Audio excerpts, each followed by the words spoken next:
Good evening. It is my pleasure to welcome you all to tonight's event and a great honor to participate in this space and time with Professor Homi Bhabha and our wonderful respondents. On behalf of the 5 sponsoring schools across Boston College and our host, the Lynch School of Education and Human Development, we are very happy to have you all here tonight. This is a unique event that has 2 identities. First, it's the keynote address for the Psychology and the Other conference that started this morning and that's going to be continuing through Sunday. The dialogues thus far have been absolutely fabulous and quite amazing, and we're looking forward to the days ahead. The second identity it has is as being one of our psychological humanities and ethics lectures. These lectures are intended to be catalysts for our disciplines and fields, to be more attuned to the human condition and responsive to the complexities of human suffering, identity, and potential. We could not imagine a better way of starting this year than having Professor Homi Bhabha deliver the first lecture of the year.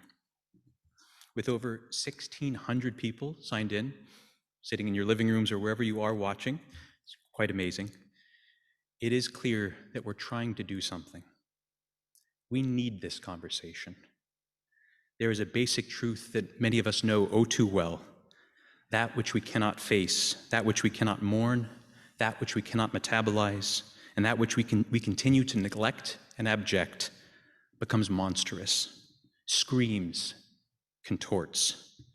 It will not and should not relent. It requires our attention. We must attend. And I'm hoping that's what we're here to do tonight. So let me hand over the mic to my co-director of the conference, Muki Manalili, who's going to invite us further into tonight's program. Thank you, David. And thank you all for tuning in today. One of the things, as David echoed, as we speak into the heart of this, is that concept of the human condition. And especially in the fraught topics that we'll be engaging with today, you might think of human condition and think of an merely academic endeavor, something faceless, something without a human person behind it. So even as we speak into this, whether from the comfort of your living room, I invite you to think about those students, those patients, your loved ones. These are the people that we are invited to reflect upon. These are the faces that we are called to prior even to our freedom, a sense of responsibility for each of them. Not a static academic concept, but what has happened in the past year of global pandemic, racial injustices, suffering around the world.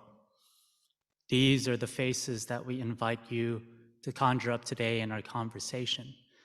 And this is the reason for this space. So we welcome each of you, but we also welcome you to hear the challenging call. And so to invite us to our conversation today, President-elect of Division 39, George Washington University, and also a dear soul sister of mine, Lara Shiha.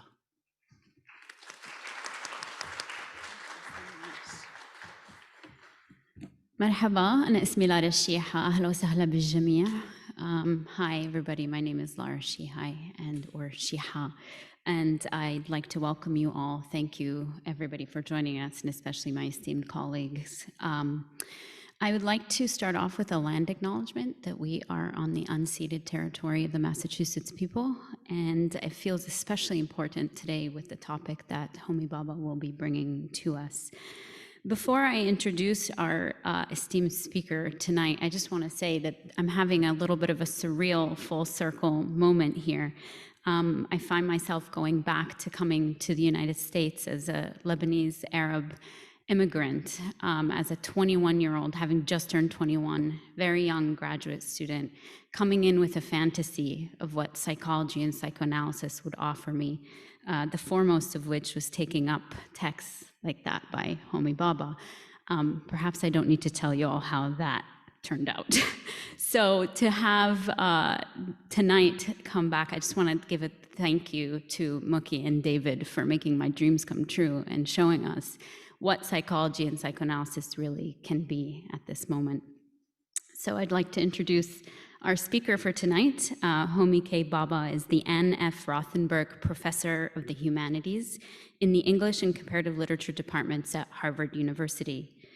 He was founding director of the Mahindra Humanities Center at Harvard University from 2011 to 2019, and director of the Harvard Humanities Center from 2005 to 2011. From 2008 to 2019, he held the inaugural position of senior advisor on the humanities to the president and provost at Harvard University. And from 2005 to 2008, served as senior advisor in the humanities at the Radcliffe Institute for Advanced Study. He is the corresponding fellow of the British Academy. Bhabha is the author of numerous works exploring post-colonial theory, cultural change and power, contemporary art, and cosmopolitanism. His works include Nation and Narration and the Location of Culture, which was reprinted as a Routledge Classic in 2004. His next book, which I'm very excited about, will be published by the University of Chicago Press. With the support of the Volkswagen and Mellon Foundations, Bhabha is leading a research project on the global humanities. In 1997, he was profiled by Newsweek as one of 100 Americans for the next century. He holds honorary degrees from the Université Paris 8, University College London, and the Free University Berlin. In 2012, he was awarded the Government of India's Padma Bhushan Presidential Award in the field of literature and education, and received the Humboldt Research Prize in 2015. In 2018, Bhabha also received an honorary doctorate at Stellenbosch University in Cape Town, South Africa. Without further ado, Homi Bhabha.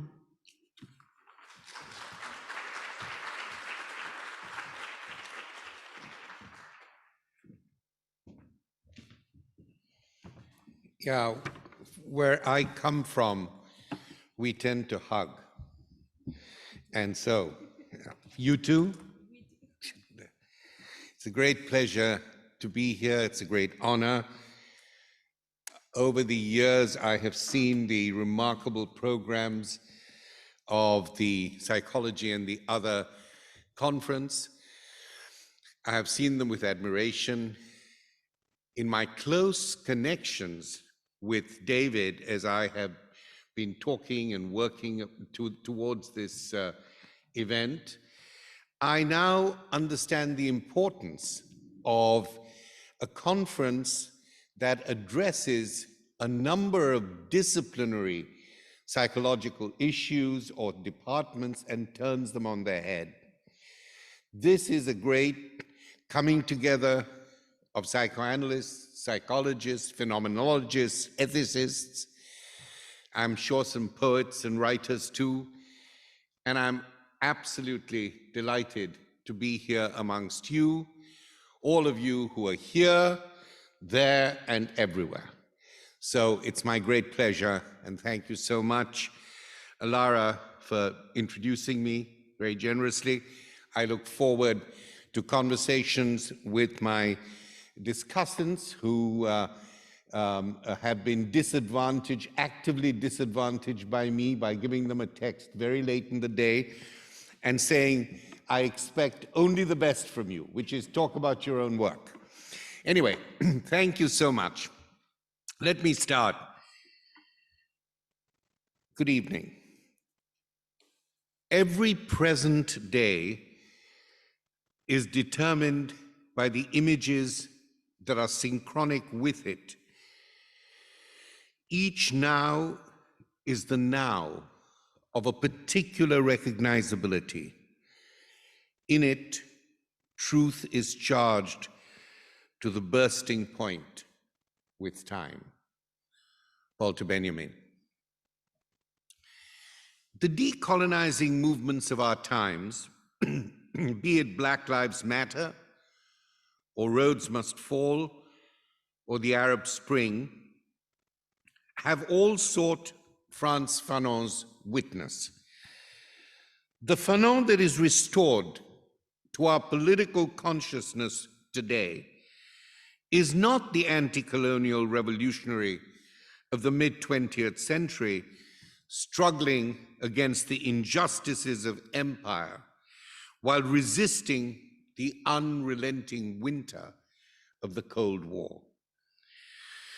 The significance of Fanon's work for the times in which we live, majoritarian, ethno-nationalist, and populist, is, I believe, of another order.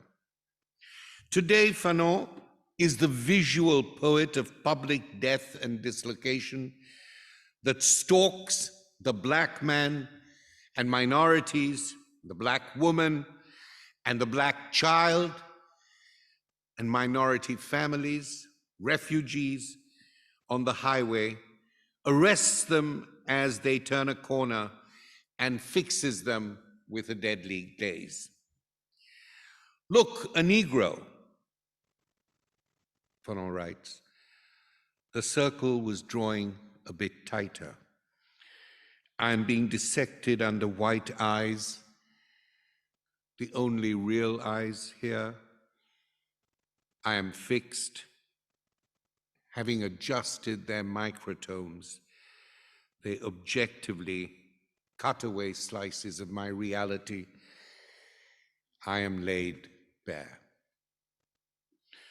Fanon's repeated references to the fixity of the racialized body, signified in tropes of fragmentation and dispersion, and visualized in images of flayed skin and hemorrhaged organs, recall Michel Foucault's argument in Society Must Be Defended that the violent aim of racial hierarchies is, and I quote, to fragment, to create caesuras within biological continuum addressed by biopower. Biopolitical fragmentations and caesuras are racial mechanisms of the modern state that make it possible for state racism, and I quote Fanon again, to establish a relationship between my life and the death of the other that is not a military or warlike relationship of confrontation, but a biological type relationship. I must pause for a minute here to say that in the longer version of this talk in my book, I actually confront this view of the biopolitical as Fanon represents, as Foucault represents it, and try and bring Fanon into the argument to suggest that the biological biopower, the biological type relationship is, at least as far as I see it, not the only one. The militaristic type of relationship, particularly as it involves police power today, is extraordinarily important. And the reasons for this, I won't go into great lengths here, but for Fanon, regulation is the normative concept of power. I believe that representation and visuality and the semiotics and significance of any given moment of trauma is as important. But in Fanon, this is apparent. In Foucault, it's, in my view, slided over. So I'm just wanting to suggest that here I bring them together for certain reasons, but I'm also aware, at least from my perspective, that there is a problem with the Foucauldian notion of biopolitics, which in my book I am taking on and actually reintroducing the violence of the militaristic or the police state. Fanon stages a set of dramatic dialogues in which the Black person ventriloquizes the violence of the white gaze while giving voice to the victim's agency and the witness's testimony.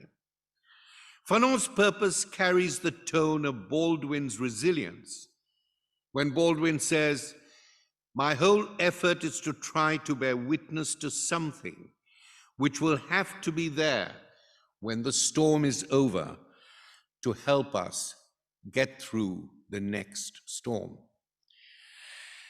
The speed of Fanon's prose catches, I believe, the anxiety of racial trauma, as if he were experiencing the encounter in this very minute through the eye of the iPhone at 30 frames per second, that very iPhone which has become both agent and witness of contemporary racial violence.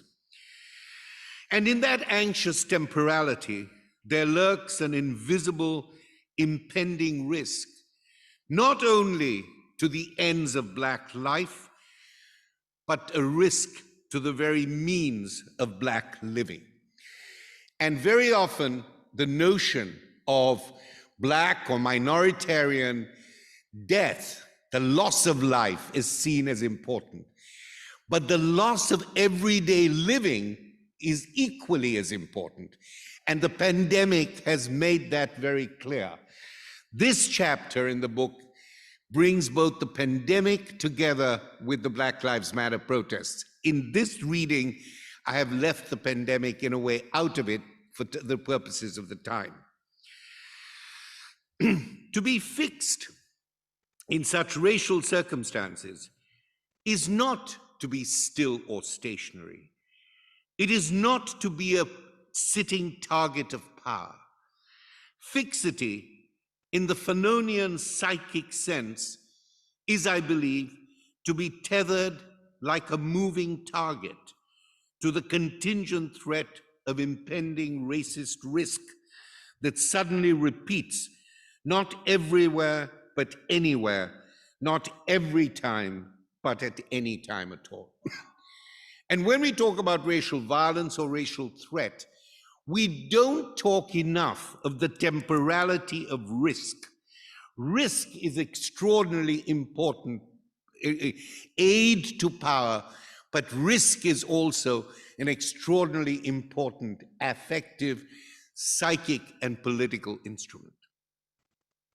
My desire to elaborate the idea of understanding what I call traumatic racism as a significant yet distinct moment in the annals of structural racism, critical for our times, came to me as an echo of a few lines from W.E.B. Du Bois's finest work, in my view, Dark Water, that I could never fully understand, but could never forget. This is Du Bois. My pale friend looks at me with disbelief and curling tongue. Du Bois writes about his friend's reaction when he confesses that as a Black person, he lives each day with the anxiety of racial exclusion and insult. Do you mean to sit here and tell me that this is what happens to you each day? His pale friend asks with a touch of irony and disingenuity. At that moment, Du Bois shoots back with a brief and brilliant answer. Not all each day, surely not, but now and then, now seldom, now sudden, now after a week, now in a chain of awful minutes, not everywhere, but anywhere, in Boston, in Atlanta. That's the hell of it. Imagine spending your life looking for insults or for hiding places from them, shrinking instinctively and despite desperate bolsterings of courage from blows that are not always, but ever, not each day, but each week, each month, each year. And with this notion of the now, the now, the now, the now, I again echo the Walter Benjamin citation with which I started. Every present day is determined by the images that are synchronic with it. Each now is the now of a particular recognizability. Just because you have seen it before, it doesn't mean that the moment now when it happens again is either something predictable or something that you are prepared for, or something that you can learn somehow to ignore. The now is always important.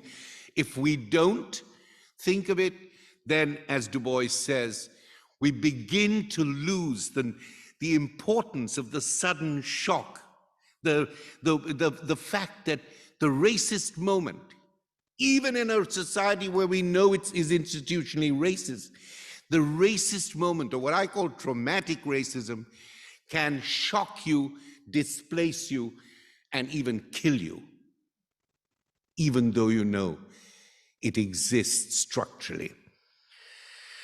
Suddenly for me, on reading Du Bois, the spatial divisions of physical segregation were translated, not transcended, into the temporal duration of discrimination.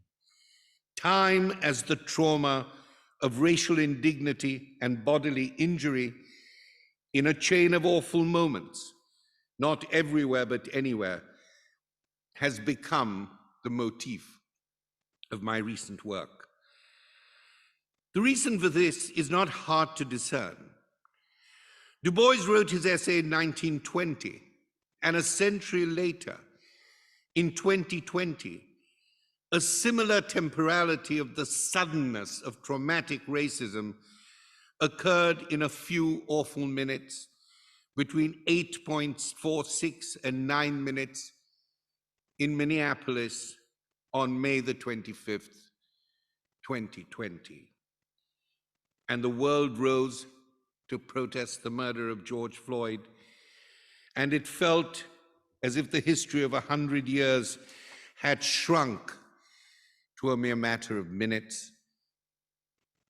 In her essay, The Trayvon Generation, Elizabeth Alexander, the poet, makes a tragic and graphic connection between Du Bois's insight and her own outrage. I quote her, "This one was shot in his grandmother's yard. This one was carrying a bag of Skittles. This one was playing with a toy gun in front of a gazebo. Black girl in a bright bikini. Black boy holding cell phone. This one danced like a marionette as he was shot down in a Chicago intersection." The words, the names, Trayvon, Laquan, bikini, gazebo, Lucy, Skittles, 2 seconds, I can't breathe, traffic stop, dashboard cam 16 times. His dead body lay in the street in the August heat for 4 hours. To be racially tethered to the traumatic moment, fixed like a chemical solution is fixed by a dye, I burst apart, Fanon says. And this is a form of trauma Freud associates with warlike circumstances that involve fatal risks. This moment of the traumatic, Freud, in the introductory lectures to psychoanalysis, associates with warlike risk and trauma.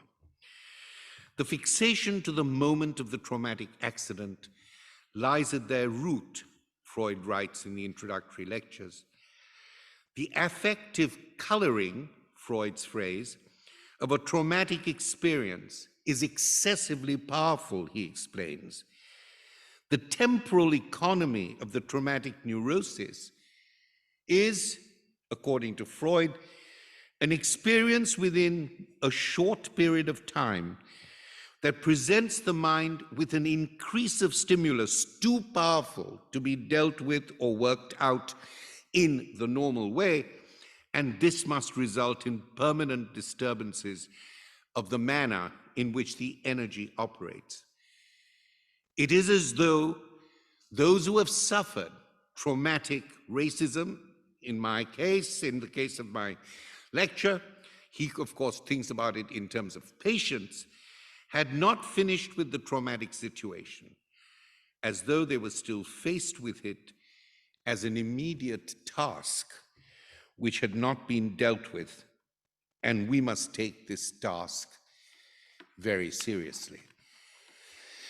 And I've tried to take the task of traumatic neurosis that Freud talks about very seriously by trying to translate it into the notion of traumatic racism. The temporal markers of the traumatic moment, I said a moment ago that for me, racism is much about time as it is about place, are short and sudden periods of time overwhelmed by the affective coloring of the anxious risks of everyday racial living, not everywhere, but anywhere at any time. The moment, as a measure of traumatic time, locates a quotidian familiar place, his grandmother's yard, in front of a gazebo, at the corner of a Chicago intersection, in Atlanta or in Boston, which is then overcome by the traumatic, terrifying pace of imminent fear and fatality that occurs in a matter of minutes. This one was shot. This one was shot. This one danced like a marionette as he was shot down in a Chicago intersection. 8 minutes and 46 seconds of a knee and full weight on his neck. I can't breathe. And then Mama, George Floyd, cried.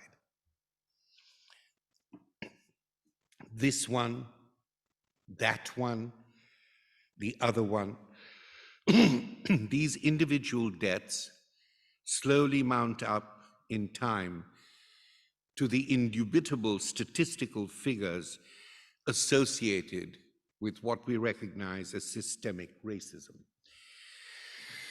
Systemic racism, as we see it in stop and frisk, in police killings, and qualified immunity protections for law officers, and many other instances. The rate of Black and Hispanic police killings are disproportionately, as you know, twice the rate of white Americans in a Washington Times survey covering the years 2015 to 2021. The deeper and more poignant charge is not simply that stop and risk is a bad tool for recovering guns, but that it amounts to systemic discrimination against Black and brown communities who are stopped twice as often after controlling for precincts, Ta-Nehisi Coates writes in The Atlantic. Because if you talk about police violence, most people say, yes, but these are in the neighborhoods which we know have a large drug and violence situation. So the idea is that even if you control for precincts, it's twice the number. Black Lives Matter activists in 2020, alongside other activists protesting the police murder of George Floyd, took exception to the statute of qualified immunity, which, as a legal scholar defines it, is a judicially created doctrine that shields government officials from being held personally liable for constitutional violations, like the right to be free from excessive police force. The implications of the Supreme Court's consistent support of qualified immunity in protecting police violence has seriously impeded police reform and supported police unions. One of the explicit and implicit demands of protesters on the streets today, writes Noah Feldman of Harvard Law School, is that the law of the land be applied equally to all. The existence of the doctrine of qualified immunity sends the message that police should be protected from being sued under circumstances in which they have actually violated citizens' civil rights. And so a Section 1983 lawsuit against Derek Chauvin, the officer who's charged with murdering George Floyd, would have to show that clearly established federal law prohibited Wait for it. The placing of an officer's knee on an arrestee's neck. That's what qualified immunity is. You have to show that the exact same thing had happened before. Now take a guess how often that is provable in any human confrontation of racism, in any violent moment. In my book, I have much more to say about the whole temporality and the notion of control in qualified immunity and its problems. This one, those whom Elizabeth Alexander calls the Trayvon Martin generation are prone to becoming, over time, the statistical lives on which many police thinkers determine their cost-benefit calculations of racial risk. The metric of value that structures the utilitarian discourse that informs the language of statistical rights and its method is resistant to what statisticians recognize in the concept of vividness. What constitutes vividness? The three qualities that constitute and convey vividness and are seen to disrupt the judicious balance of statistical prediction and rationality, according to Norman Daniels in his Hastings report of 2012, are the following, the things they want to avoid: that the story is emotional in the vivid non-statistical lives discourse. The story is emotional. It uses visual images, and it seems to unfold in real time. So affective identification, visual enactment, and narrative temporality are considered to be distractions to rational choice. There are, however, policy thinkers who justify vividness as foundational to moral decision-making, but they extend the range of emotionality or affectivity no further than empathy in their assessment of the risk to Black lives and Black living. So empathy for them is the kind of master trope, and it is the extent to which affect is allowed into this discussion. By the way, when I talk about Black lives, I'm talking about it in terms of minority rights, in terms of minority lives. So please don't simply read it in, it has a multiple association of those who are the subjects of racist inequity, indignity, and violence. Scenarios of the traumatic moment of racial fixing are charged with affective stimuli that imprison the Black subject in a spatial location.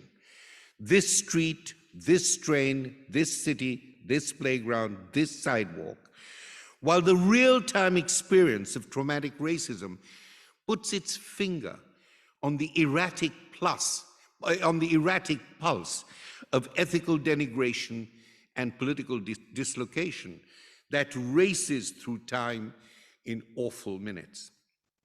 The emotional range of these traumatic moments far exceeds the moral and emotional norms of empathy. Here, in the thrust and throb of traumatic racism, there is an overwhelming and entangled welter of psychic effects and political effectivities. There's projection, there's fear, introjection, inversion, anxiety, the random repetition of time. Memory clashes with real time or is confused by it, and everyday custom suddenly becomes a carceral experience. You can see it in Fanon's visual scenes of Black effacement.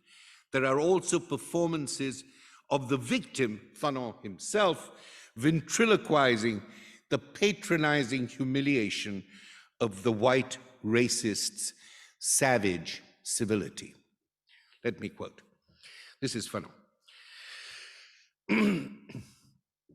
Understand, my dear boy, Color prejudice is something I find utterly foreign.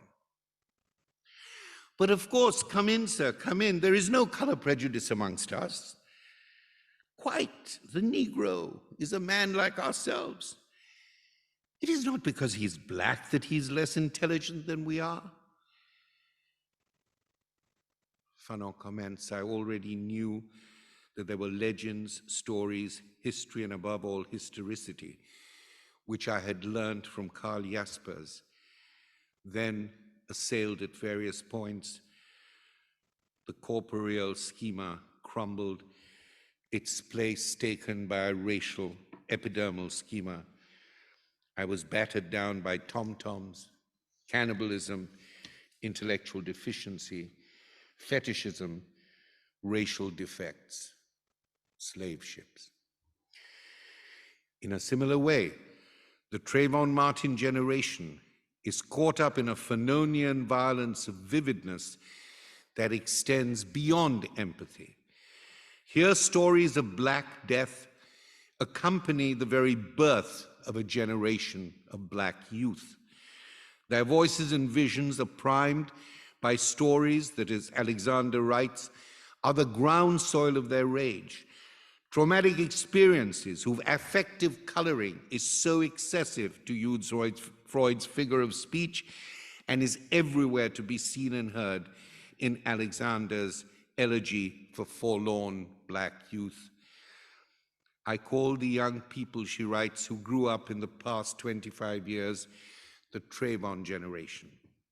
They always knew these stories. These stories formed their worldview. These stories helped instruct young African Americans about their embodiment and their vulnerability. The stories were primers in fear and futility. These stories were the ground soil of their rage. These stories instructed them that anti-Black hatred and violence were never far off. And I use these two texts to illustrate that notion of vividness, that notion of real-time experience that gets encoded in the moment of racial trauma, that moment of narrativity, of stories and the circulation of stories. And I call this, in a fuller version, it's something I'm working out as teletrauma.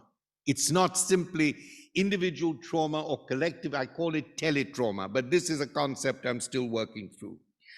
It's the way in which trauma repeats itself, rather in a televisual way, but also in a telephonic way. You look at your phone, you look at it again, you look at it in the morning, in the afternoon.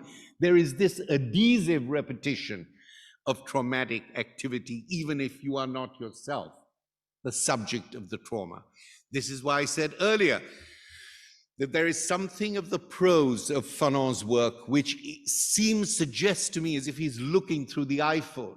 You know, he writes in this moment, the kind of moment of something happening suddenly and yet absolutely fundamentally violent, and yet there is a feeling of aspiration and hope, and yet there is a desire for agency in the middle of agony. That's the kind of moment that I am calling, both theoretically and experientially, traumatic racism, as opposed to the more statistical, coolly calculative structural racism, which has a long history, which is very important, but it's not the same thing. The political struggle against structural racism is crucial to the creation of a fair society. Statistical, data-driven knowledge is an essential aid in formulating reform strategies and evaluating their success. And statistical data is relevant whether we seek equity in the classroom, justice in the courtroom, or equal representation in the council chamber. However, policy-driven rationality is fundamentally consequentialist and rationalist. It is skeptical of the vividness of the storyline of racial trauma and privileges the cool calculation of the statistical figure or graph.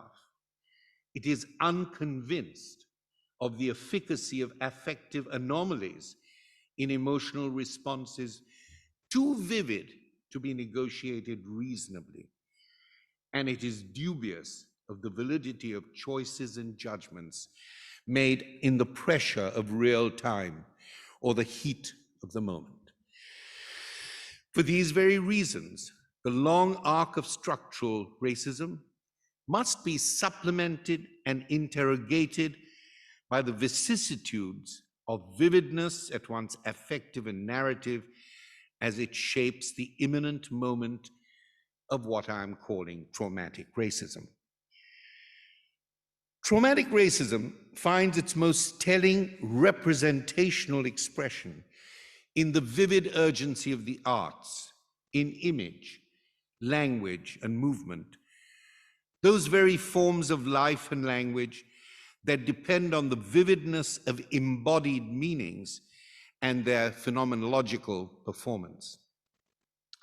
There is a remarkable kinship between what Freud calls the affective economy of the traumatic effect and what I call the affective temporality of the traumatic arts.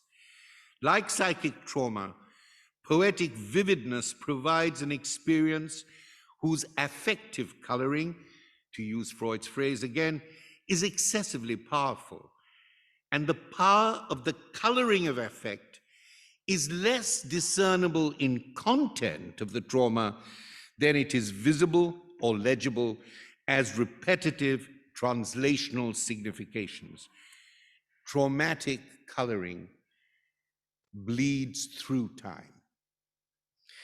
Tropes of repetition in poetry and music, iteratively and incrementally, work through ideas and themes that are, like the traumatic moment, first introduced on the page or in the score as surges of effective meaning, and excessively so, that exceed the sense and syntax of their originating insight and its containing moment. This process is similar to the fixity of trauma in the short period of time of its present originating moment, which then requires another order of iterative and incremental time in which to work through and work with the traumatic effect, too powerful, as Freud says, to be dealt with in the normal way. This other order of time that gives expression to the excessive effective coloring of the moment of trauma or traumatic racism is what I call proleptic time.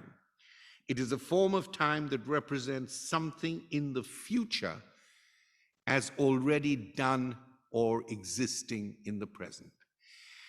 Proleptic time is like the memory of the future, not the memory of the past. Proleptic time is prognostic. It foreshadows the racial traumas of the future in the present, as if it were the past poised for yet another attack, not everywhere, but anywhere. In addition, proleptic time does something more ethically and temporally compelling. It anticipates the present, as if it had a foreknowledge of the impending traumatic violence occurring in real time.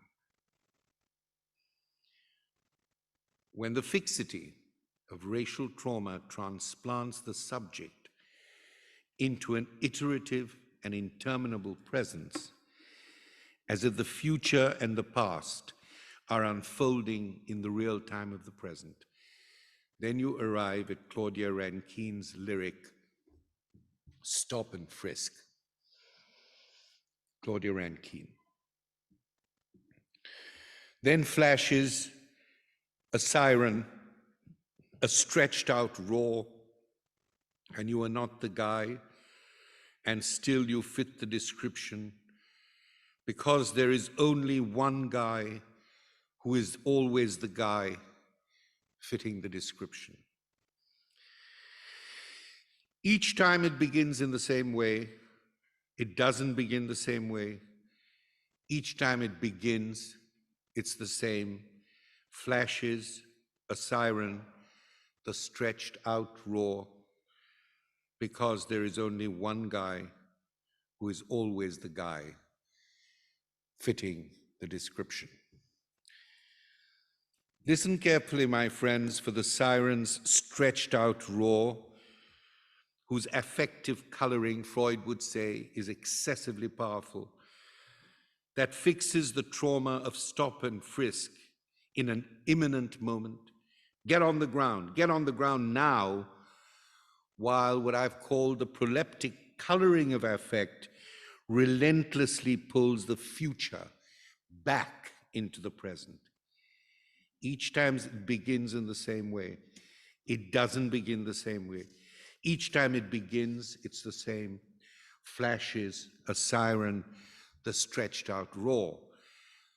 The risk to Black lives and Black living ticks in minutes, accompanied by the siren's roar as life ebbs away at a rate of 8.46 minutes on a street in Minneapolis.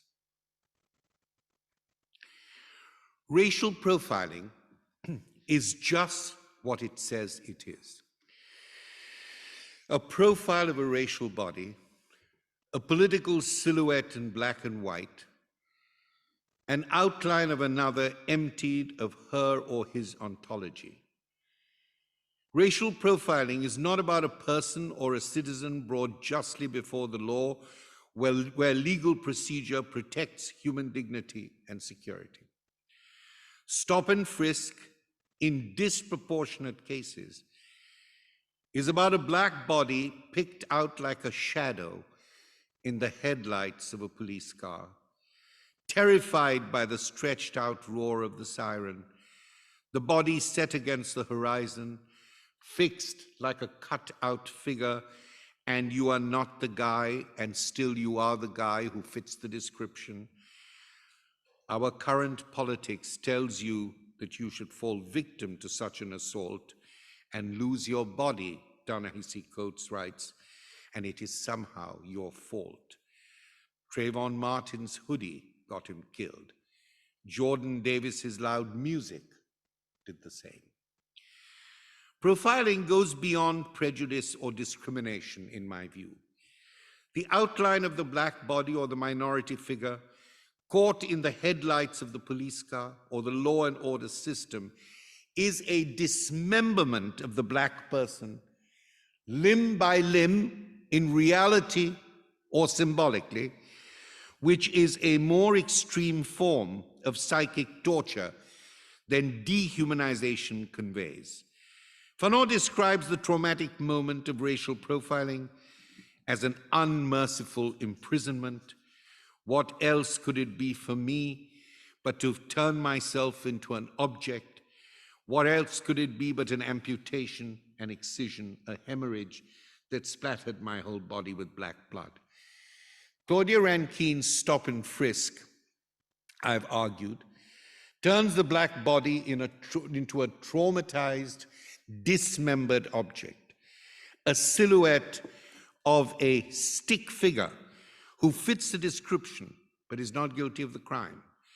Fanon's trauma of unbearable dislocation turns the black person into an object of visceral violence with the harms of profiling, tom-toms, cannibalisms, fetishisms. Poetic justice, then, as I have tried to illustrate it, with Fanon's writing and Claudia Rankine's, and Fanon is, in a way, the poetic psychiatrist, and Claudia Rankine is, in a way, the poetic philosopher. But poetic justice, then, has had its say in what I've called the importance of vividness. But what of the letter of the law? Let me turn as I end to Justice Sotomayor's dissenting judgment in Utah versus Strieff, June 2016, that follows almost seamlessly, I believe, from Fanon and Rankine. It is my concluding and yet convoking image and concept of what I'm called today traumatic racism. I'm excerpting a few lines from her judgment on the police practice of what is called the Terry stop, or the pretextual stop, which is like stop and frisk. And here I won't go into the details, but effectively it's the same thing, the policeman confronting a black body. I won't go into the details of these different kinds of stopping. I'm excerpting a few lines from a judgment on the police practice of stop and frisk that she turns into a vivid phenomenological account of police harms and public humiliation. As the black body is broken down, dismembered, as I said earlier, limb to limb, for the purposes of evidence and examination, Sotomayor's narrative breaks down the police action into real-time anxious moments, moments of trauma, short, affective charges of traumatic racism that provide a narrative of the black body caught juxtaposed in cinematic frames of alien postures. First, you are told that you look like a criminal because there is only one guy, and the description always fits him. Then your human dignity is soiled by an invasion of your bodily privacy. After that comes the curbside spectacle of public shaming. And finally, the stripping of your rights as a citizen. Sotomayor writes a rare judgment in which the practical procedures of criminal justice, or indeed criminal injustice, are turned into narratives of extraordinary, extrajudicial affective coloring that speak up for the trials of traumatic racism that can change a life forever in a few sudden minutes. This is the judgment. I have chosen to describe it and give you a framework before I read it. Here it is. The indignity of the stop is not limited to an officer telling you that you look like a criminal. He may then frisk you for weapons. This involves more than just a pat-down. As onlookers pass by, the spectacle of shame, the officer may feel with sensitive fingers every portion of your body. A thorough search may be made of your arms and armpits, waistline and back, the groin and area about the testicles, and the entire surface of the legs down to the feet. Even if you are innocent, you will now join the 65 million Americans with an arrest record and experience the civil death of discrimination by employers, landlords, and whoever else conducts a background check. By legitimizing the conduct that produces this double consciousness, this case tells everyone, white and black, guilty and innocent, that an officer can verify your legal status at any time. Stopped, frisked. It says that your body is subjected to invasion while courts excuse the violation of your rights. It implies that you are not a citizen of a democracy, but the subject of a carceral state, just waiting to be catalogued. I dissent. That was Sotomayor. We are compelled to come to terms with freedom's possible futures as they fly past in a few minutes in present time, half understood, never fully seen. How long will this protest movement last? How long will this group carry on? These are absolutely the right questions to ask, as so long as we don't believe that there is a right answer to them.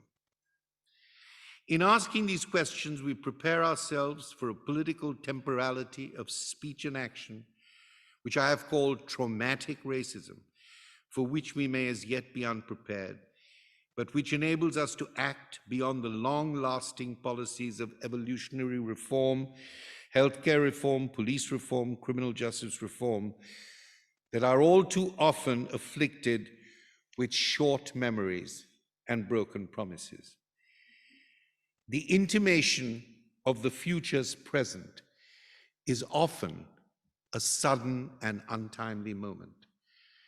It disturbs our sense of historical duration, makes us unsure of political direction. It bewilders us as many protest movements do, and renders us belated. At the same time, it is from within such disruption and disorientation of grasping the moment of traumatic inequality, traumatic indignity, traumatic racism, traumatic sexism, that we move closer to Frantz Fanon's complex call to resistance, framed for his moment and ours in The Wretched of the Earth. In his words, each generation must discover its mission, fulfill it or betray it in relative opacity. Now, I dissent. Thank you.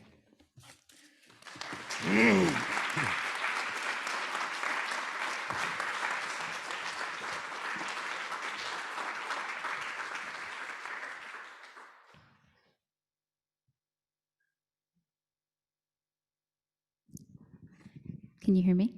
All right, wonderful.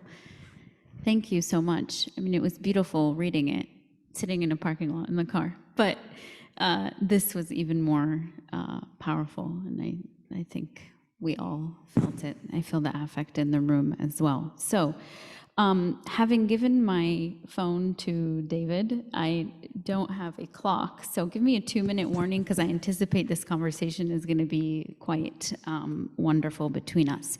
And we've switched up the order in true fashion. So I am going to be offering some thoughts first to you, Homi.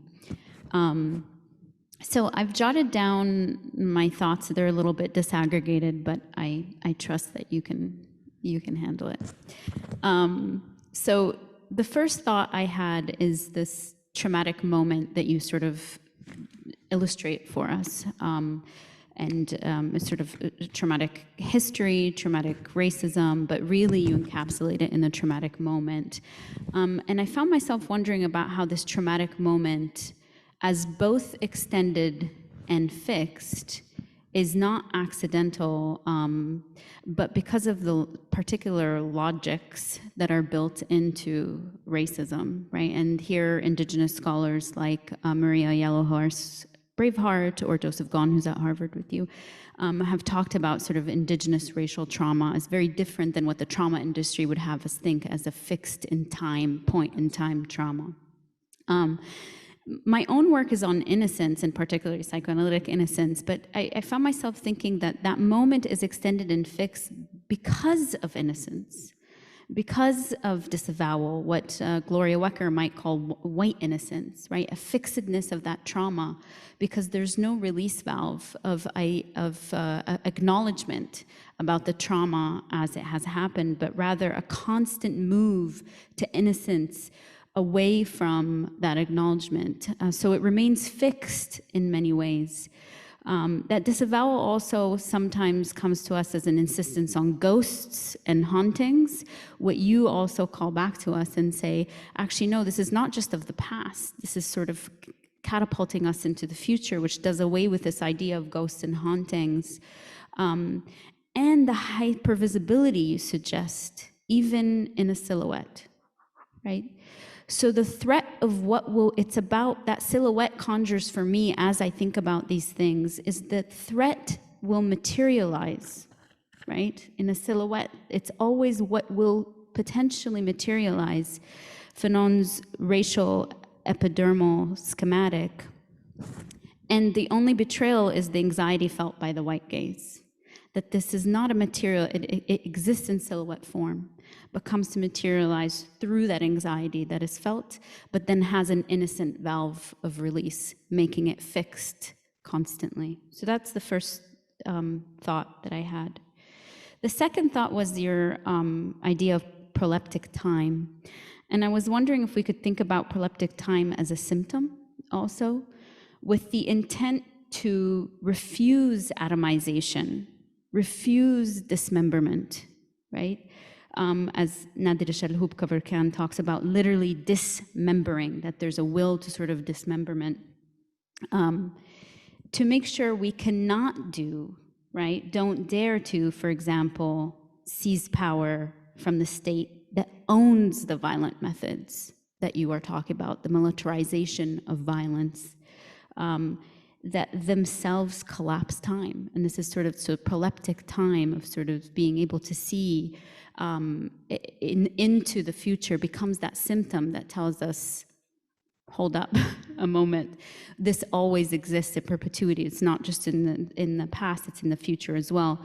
And here, this collapse of time, I'm thinking, for example, I was just on a talk about Islamophobia, and one of my dear colleagues and friends, Tariq Yaoub, who is a huge fan of yours too, was talking about himself as a Muslim in 9/11, being a sixth grader, and seeing Bush talk about, on TV, sort of talk about, we will go after them, we will not forget. And fast forwarding to 2021, hearing Biden saying the exact same thing. And this is the sort of the collapse of time as well, always a symptom. The third thought I have is this idea that goes back to your silhouette, your concept of silhouette, where I found myself thinking how the outline of the Black body, particularly in the context of this settler colonial state, and therefore the indigenous body perhaps too, exists prior to arriving, right? The silhouette materializes, but exists in the psychic space of the white gaze prior to even coming forward as a silhouette, not just as an unthought known, but in many ways clinically, I'm thinking about a psychotically conjured known disavowed, right? Woven from the colonial violence of which Fanon warned us more than half a century ago. And here I'm reminded of his words, the redistribution of racial guilt, right? Or distribution of racial guilt. And we were thinking about a redistribution where it's always encapsulated in this silhouette. My final thought, and then I want to end also with a question to you, is how we see the embeddedness of this logic, what we might call settler colonial logics in many ways. And they don't just appear by accident, right? So you're talking about sort of the racial violence, particularly in this country, on Black bodies. And I'm thinking about my own work, particularly in the context of Palestine, about the deadly exchange that the settler colonial state of Israel has, the settler colonial state of the United States, where police officers train together with what is called the defense forces, occupying forces. And in this way, I'm sort of thinking about the global reach of this militarized power, as we spoke earlier, as shoring up each other. And so this sort of question of how do you begin to disrupt these global networks that shore each other's power up in a very particular way, so that that silhouette is consistently, you can find that silhouette everywhere, right? Because the logics are the same. In the context of the United States, it might be Black. In the context of Palestine, it's the Palestinian. In the context of India, perhaps we see the Muslim, so on and so forth. So my question that I'll leave you before then I pass it along to Sheldon is, how do we move away from discourse of mutuality in identifications under the conditions of racial trauma as you've set out for us? And particularly because I'm thinking about this idea of mutuality as deflecting from the sustained analysis of power that you've laid out for us. And in this way, move us to problematize the consumption of the predetermined silhouette by a specific gaze everywhere, anytime. Thank you. Thank you very much. I'm going to be very brief at this point. Sorry.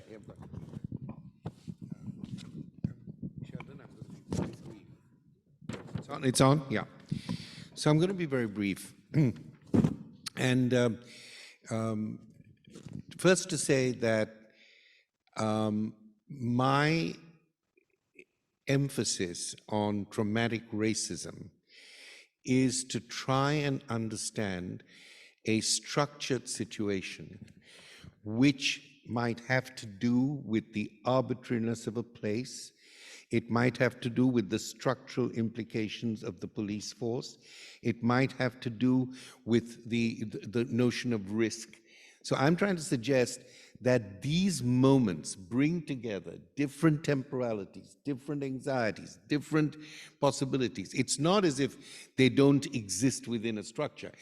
My concern is that the traumatic racist moment, and this is not trauma, I'm not a trauma studies person at all, but a traumatic moment needs to actually constitute a history other than one that says, this always happens. Because this always happens then allows you to say, well, you know, let's talk to the council in the council chamber. Often does not allow us to see the way in which the temporality and the phenomenology and the cruelty of these attacks changes our definition of what is structural.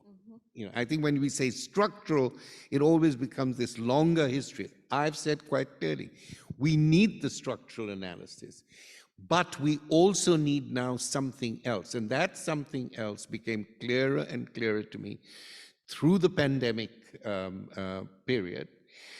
And then, of course, this eruption of the risk of the Black Lives Matter protest, and yet it's a risk for a certain ethical sense of right. So I want to, as I've often done, change the time, the temporalities, and then change the forms of agency and action. That's one issue. And I just say the second issue is, or I don't know whether the silhouette is the same and exchangeable in different places. You're right that the repetition of what I've called the silhouette is there. You're absolutely right that it is a symptom of majoritarianism. You're absolutely right that it gives, in all these locations you've mentioned, it gives rise to a national history which disavows all forms of disjunction and difference. You're absolutely right. But for instance, in India, the anti-Muslim sentiment is based on a particular notion of Hindutva, Hinduism, which has some of the same signs and symptoms of what goes on in the Middle East, in Palestine, but the reasons are different. One is a quest for nationhood. The other is also a quest for nationhood, but it's a quest for a kind of impossible mythical nationhood. It spends its whole time reinventing myths. School books are now distributed in India saying that, you know, in Vedic times they discovered cosmetic surgery. The atom bomb was already invented. So, and this is being actually actively taught. So I'm just suggesting that I completely see how the paradigm of the silhouette translates, but I'm saying we need to translate it. And that's what I hope to do with you in the future. Thank you so much. Sheldon? All right, I will be introducing you first. So Sheldon George is professor of English and chair of the English department at Simmons University in Boston, Massachusetts. He's a scholar of Lacanian psychoanalytic theory and of American and African American literature and culture. George is author of Trauma and Race, a Lacanian study of African American racial identity, co-editor with Jean White of Reading Contemporary Black, British, and African American Women Writers, which came out in 2020, and co-editor with Derek Hook of Fresh Off the Press, Lacan and Race, Racism, Identity, and Psychoanalytic Theory, and that's 2021. Take it away.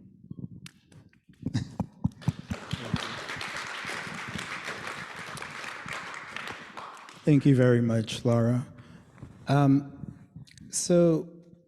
Thank you, Dr. Bhabha, for your talk. I'm very much interested in your focus on race and temporality, and It's something I've written on. My first book was on trauma and race. And so I'm interested in your discussion of things like the random repetition of time, the proleptic time, and finally, a time for an iterative and incremental working through in art. So one of the things that I'm always interested in is thinking about how we can think psychically, but also historically. And I believe that one of the ways that we do that is precisely through the arts, as you suggest. That there's a way in which literature involves a kind of theory, and African Americans have been theorizing about their experiences through literature. So one of the literary pieces that I think obviously connects to notions of trauma is Toni Morrison's Beloved. And it also gives us a sense of temporality, the function of temporality in relation to African Americans. And I think we can probably think of two ways, at least two ways, of thinking about African Americans' relationship to temporality. On the one hand, there is the sort of insistence of the past. And in Toni Morrison's Beloved, we have the character of Beloved who speaks from the slave ship and says, "It's always now." The trauma repeats.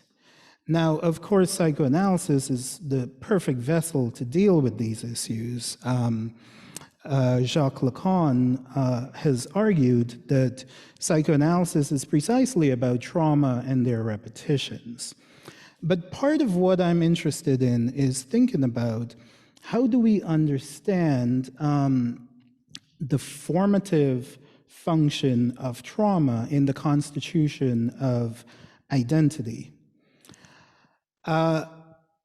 In my own work, I engage Fanon as someone who I suggest is traumatized by the signifiers of the other, by the signifier nigger. It shatters his psychic self-image.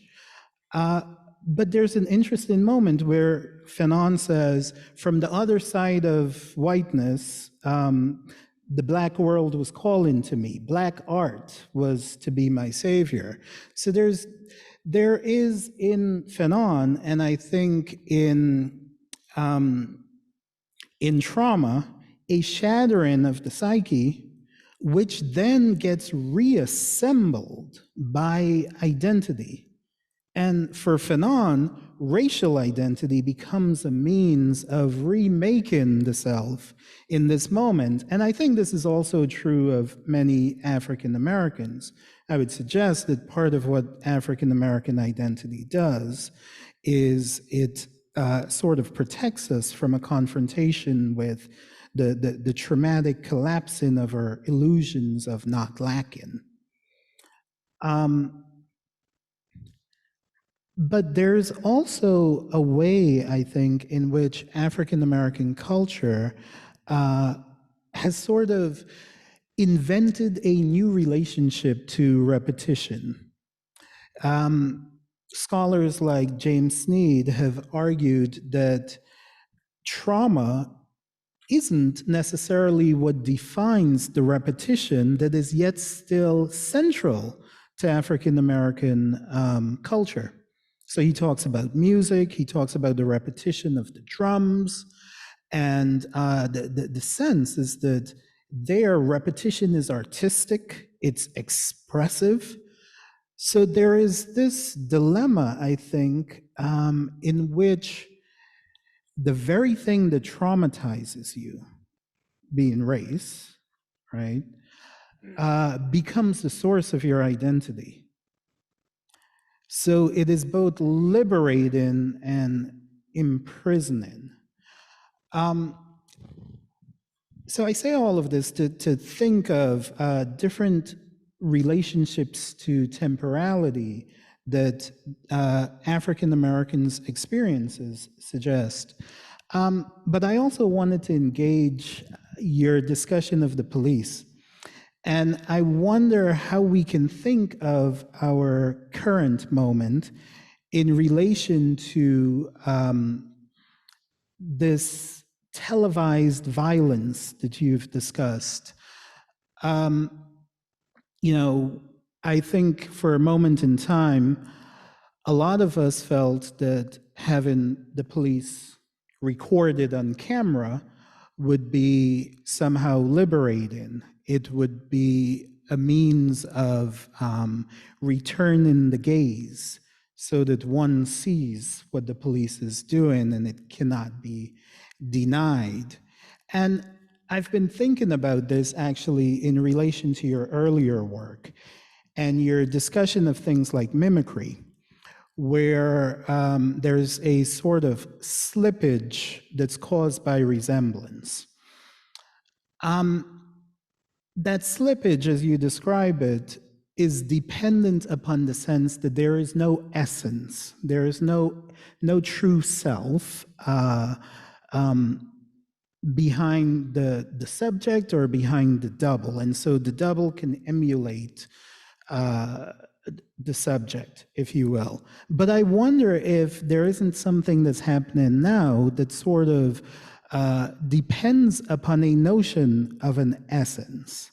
And here I'm thinking in terms of Lacanian theory and in terms of a notion of jouissance, where Lacanian theory suggests that what defines us is our pleasures, our jouissance. Jouissance, as we know, is a sort of excessive pleasure.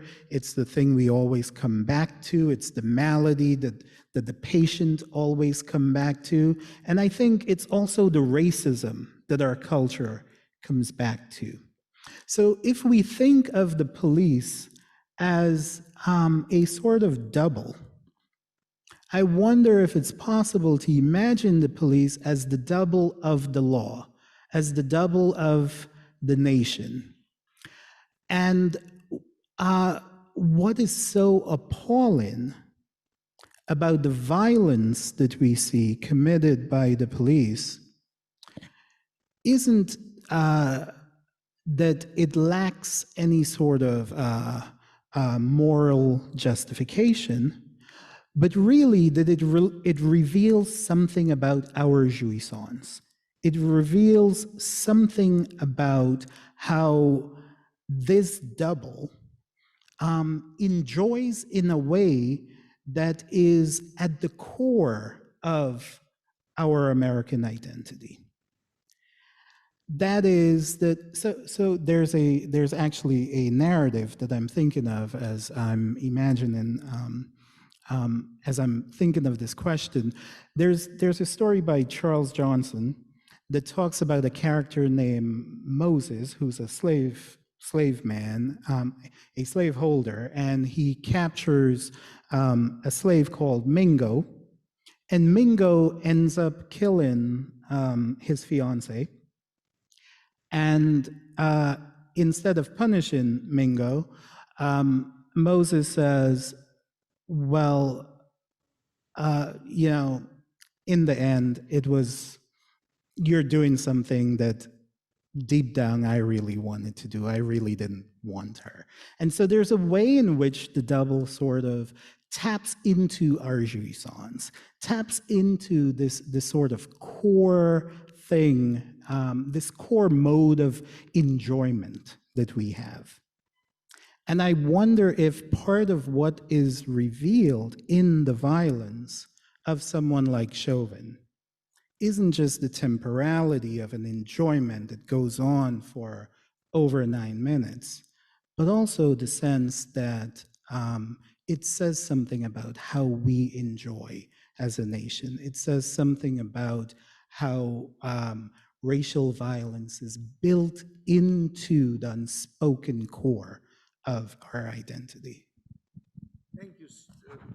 Thank you so much. I think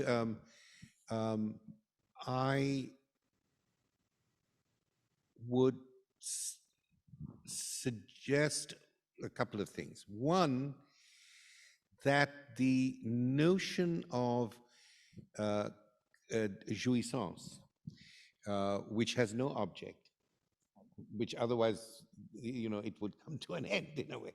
It has no object. And therefore, it is a continual form of displacement. Jouissance allows you to have a form of displacement. And I think that to go back to what you said, if you think about the continual recurrence, not only of violence against blacks and migrants and minorities in a system that sees itself as white supremacist or majoritarian or Hindu supremacist or we can go around the world thinking about that or identifying that same process. My concern is how and why the object of race should always be the objective of jouissance. I'm saying I see a difficulty there because whereas I see the form of jouissance in the American psyche, if you want to put it, the concept of jouissance, why it does not work for me is because to historicize it in some way, I think, goes against the spirit of what it does. I think it's difficult to attach it to an object. And I think the powerful thing of what you said is that we've had this jouissance, this enjoyment that occurs in this country. But the fact that it's cathected on a particular notion of race and slavery, etc., is to me the problem. I'm not saying that one couldn't solve it, but I'm saying that to me is the problem. Now, the very good point you make about Toni Morrison, there I think in Beloved we see something, we see two things that are different. First of all, there is a kind of counterfactual ethics of the ghost, which is so important. Setha, my mother, you had every right to have your own views about slavery. You were even justified in your view that as a child, a slave child, the very conditions of being a field slave mother might end in my death, as a lot of, because slave owners were ruthless in not giving black mothers enough time, particularly field slaves, to feed their children, to keeping these babies out in the sun and so on. But, says Beloved, you had no right to kill me. Mm-hmm. That's the issue there. And so in this kind of repetition is what I'm calling traumatic repetition. And I'm also talking about how it relates to the traumatic arts. Yes. I am saying that. And the traumatic art doesn't mean that it's a tragedy or a comedy. I'm just saying there's a traumatic kernel there. And finally, of course, at the end of Beloved, there is this whole thing which says, this must stop. This is not a story to pass on. This is not a story to pass on. And they come to, the women come together. Another text that I've just been teaching, which I think very highly of, I think maybe one of the most interesting of her late novels is Home. Yes. Where you have this same compacted, incomprehensible, affective coloring at the start, right? Mm-hmm. And then it works itself out and out and out and out, and then there is the moment of some kind of a healing. Yes. So I'm just saying that with that jouissance, There is, in Morrison, there is a way in which the iterability creates a working through. And this is one of the reasons why I'm interested in the traumatic. Right. Because it's not only that Freud says that it's short, which I think is very important. We're always looking for long histories, long evidences, you know, and I like this emphasis on the shortness. I think Claudia Rankine is very much a poet. I think in many ways, Baldwin was a person of the short measure of trauma. But that is also that there is a task attached to it. The task which will not be done in the normal way, which is why I talk about the proleptic moment. Right. And just finally, I want to say, you know, of course, jazz is about repetition and experimentation. Of course, you're absolutely right. Fanon says, I am dismembered, but I have put myself together with these fragments. So the fragmentation never stops, and the fragmentation is the traumatic task. Yes. But in a way, I would say that the risk to life and the risk to living is different from the risk to freedom in jazz. Repetition in jazz, which can be tragic, but it is about finding your form. Right. And so those are the thoughts I had. Yeah. I wonder, though, if we think in terms of the iterability of trauma, right? The repetition of trauma, it seems as though there are moments where jouissance seems to upsurge, right? Moments where pain and trauma become localized, become sort of historicized. Yeah. Right. That's exactly right. That's exactly why I was taking these moments and actually talking about these specific moments. What I was not doing was trying to create a large theory of traumatic racism and then fit instances in it. I was doing the opposite in the kind of method of that Walter Benjamin talks about as constellations, the way in which the small moments construct a translational mosaic. Yeah, absolutely. Yes, thank you so much for your comments. Thanks a lot. Thank you. Right. As Derek turns on his mic, I will introduce him. Dr. Derek Hook is an associate professor of psychology at Duquesne University and an extraordinary professor of psychology at the University of Pretoria. He's the author of A Critical Psychology of the Colonial in 2011, Post-Apartheid Conditions in 2013, and Six Moments in Lacan 2017.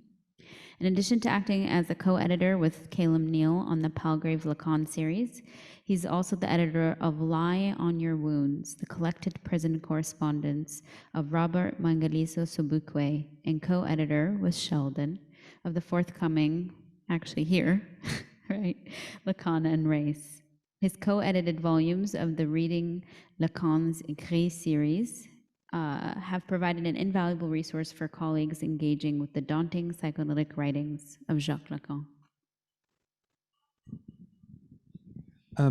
So thank you for the opportunity to be able to respond to some of your thoughts, Homi.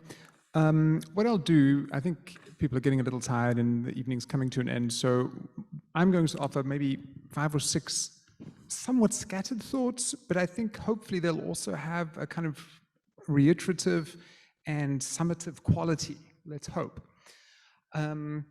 And one of the ideas that Professor Bhabha spoke about tonight, which I'd just like to emphasize again, maybe just to repeat it, racism is as much about time as it is about place. And I think that notion, racism is much about time as it is about place, will encircle the various comments I'll make, and those will lead to a question, which in some respects you've answered, and maybe I've got some thoughts about how to answer that as well. So here's our first thought, first moment.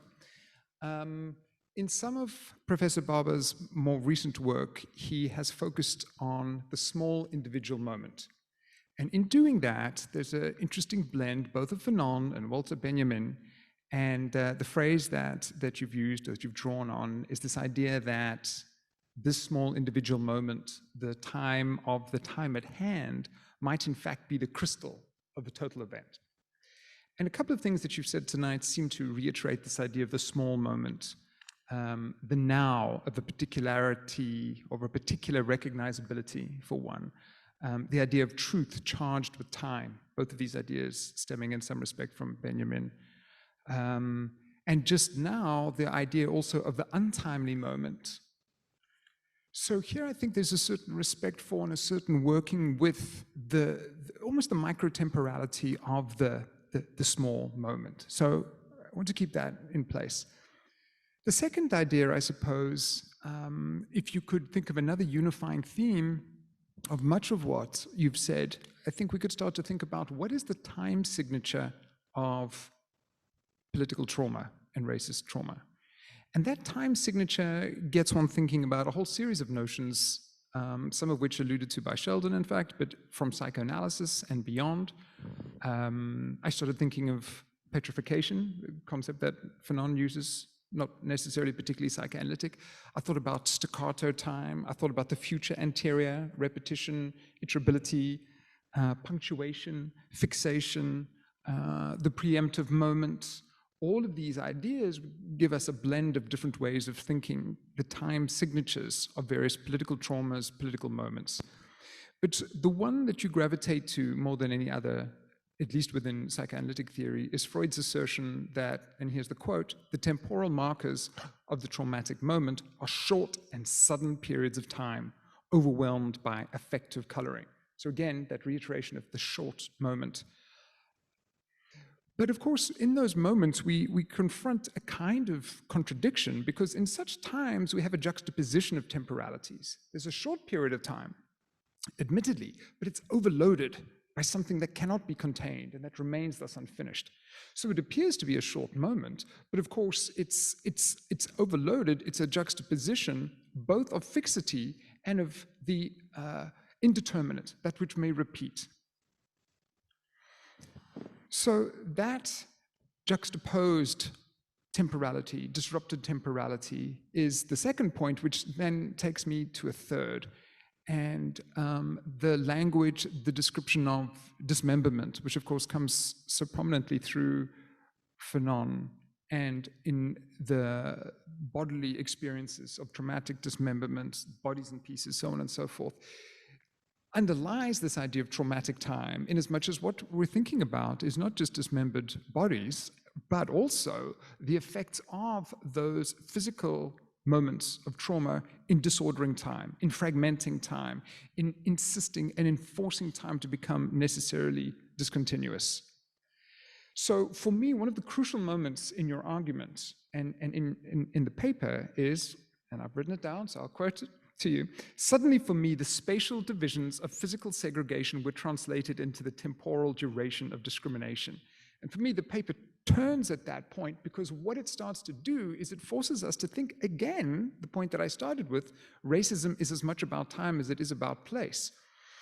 But I think so much of our vocabulary for thinking about, segregation being the key point, we often think about those discriminations in terms of spatial divisions. But the challenge then is to constantly think multiple, varied facets and dimensions of racism, of discrimination, in terms of the microfibers of temporality. So I like that. I think it's a conceptual challenge which lingers, and I think it'll be some time before we're able to grapple adequately with that challenge. Fourth theme, building on this spatial divisions of segregation needing to be translated into temporal. In some of the work I was doing on Fanon recently, I was thinking about how racism enforces certain types of ontological deformation, you could say. And keeping it fairly simple, you could say, the famous scene that you alluded to, we see Fanon undergoing subjectivity being objectified.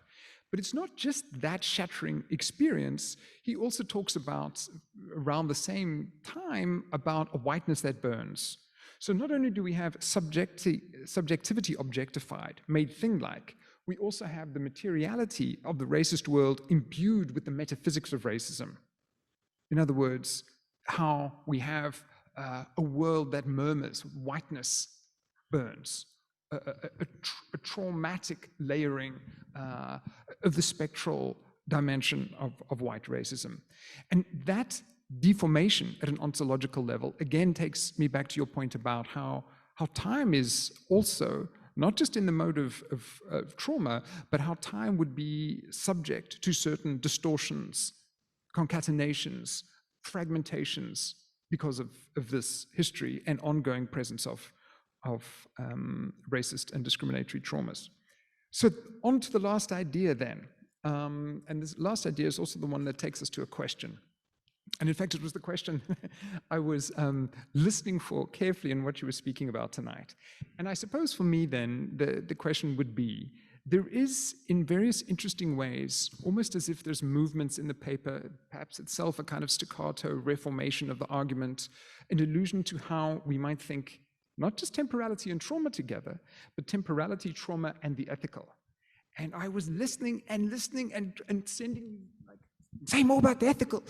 And so I'm going to kind of end with that. But what I wanted to ask is, what ethical opportunities? It sounds like a paradox. It sounds like a problematic thing to say. But what are the ethical openings, the ethical possibilities that become apparent through traumatic times? And the other moment in your paper, which will start to answer this question, I've got 3 thoughts about how that might be thinkable. But one of the ideas that made me want to get out of my seat when I read it and walk around the room was the relative opacity thing. So we've got the relative opacity quote. So we know the quote, here it is: each generation, says Fanon, must discover its mission, fulfill it, or betray it in relative opacity. And you know, people have said and grappled with, what does he mean by this? And I must confess, I feel a bit silly, because so often I've thought about this as a kind of epistemic blockage, something that can't yet be seen. But of course, the force and the arrangement of what you've said tonight makes me realize that the relative opacity here connotes not just a not knowing, but a future not yet revealed as such. It is much a temporal as an epistemic condition.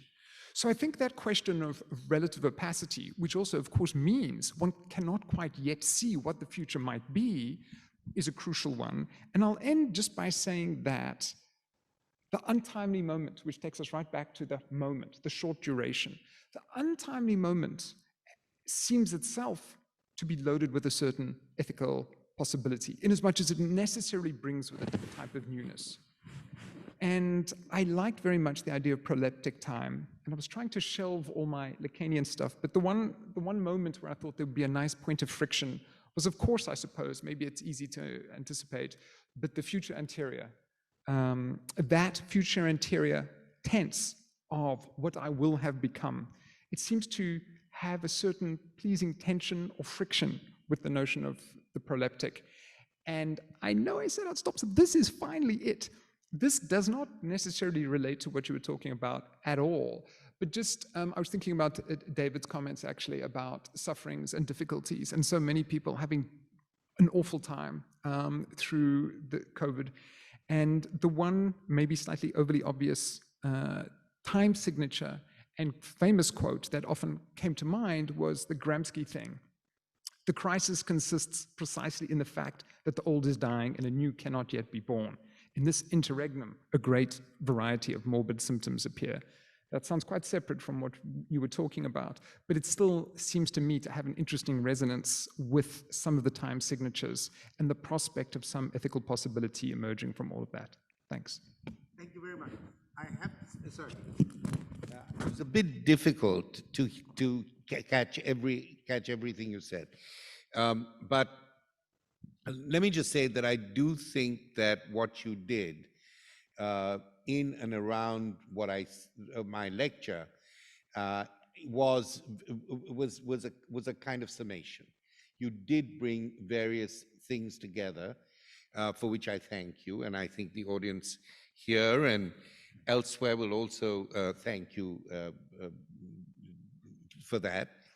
I wanted to just talk about one issue or two issues, I think, where you in some way indicated that you wanted me to say more to the best, to the best of my ability here. One, I'd written a lot about time lag and the notion of future and the future anteriority. I wrote about it in terms of Toni Morrison and various other moments. What I like about the proleptic is precisely what you have asked for, which is the ethical challenge. Because it seems to me, and I tried to illustrate it with Claudia Rankine's work, it seems to me that the proleptic is about saying, I have to place myself in a future that I don't know, relative opacity, in order to ask myself, how will I act now?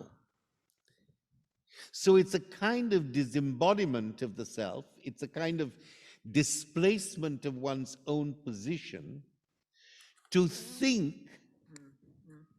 both contradictorily and disjunctively, difficult though it is. So how would I act? How would I look now from this space to act in the present? That's what I like about the proleptic, that tension. Now, what is that?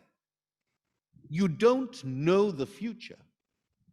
I mean, you can make certain predictions. There's a probabilistic way of making. But when I say, how would I act if I were to see myself in that future, that allows me to reconstitute my ethical beliefs with, you see what I'm saying, with a certain distanciation, and to look back. That's the moment of a certain kind of temporal alterity, which I think the prosthetic allows you to do.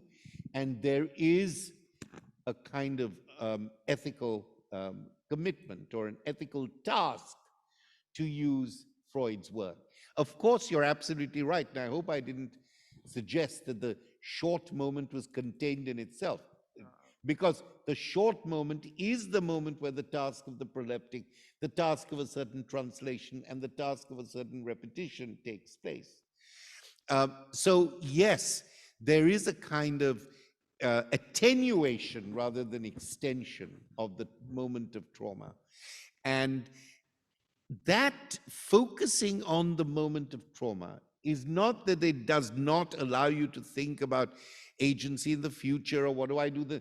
It does allow you, but it gives you a different basis on which to do it. Let me also just say something that my talk today, as you may have picked up, was also a critique of the notion of statistical lives, which is a whole kind of moral legal discourse that has gained weight, and it's part of the way in which you think about making choices, and so from that point of view, I was trying to use this notion of the vivid, both as a certain affect, an affect of violence, an affect of, and I was looking at violent moments, as a moment of affect, and as a way of counteracting the judgments that you make, good ones even, on the basis of statistical lives. Thank So you.